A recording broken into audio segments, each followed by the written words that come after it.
என்னடா அது? பிராந்தின பிராந்தியா? அரஞ்சனா பிராந்திய குடி பின்னால வச்சுக்கிட்டு. டேய், பிராந்தி குடிக்கிற மூஞ்சியாடா அது? ஏன்டா எல்லாருமே சுனா பணம் ஆயிட முடியுமாடா? இல்ல பிராந்திய பத்தி தெரியுமா உனக்கு? இவார் பார் பாருடா. அண்ணா அதுல விஷம் வந்திருக்கண்ணே. விஷம் வந்திருக்கண்ணே. இதுல ஆமாண்ணே. ஒரே குத்து மூக்குல ரத்தம் வந்துடும். டேய், விஷத்திலே பிறந்து வளர்ந்தவீடா நாங்க. 6 மாத பிள்ளையில இருந்து எங்க ஆத்தால அப்பனும் இந்த விஷத்தை கொடுத்துதான் இந்த உடம்பே வளர்த்திருக்காங்க. உடம்பெல்லாம் விஷம் தெரியுமா? இந்த பா, பிராந்தி எப்படி குடிக்கணும்னு பழகிக்க.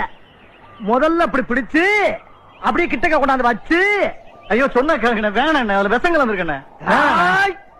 இடையில பேசப்படாது. விஷத்தை பத்தி எனக்கு அப்பயே தெரியும் சொல்லிட்டேன். பேசாமல் பாருப்ப. அண்ணா விஷம். அண்ணே சொல்ல கேளுங்க.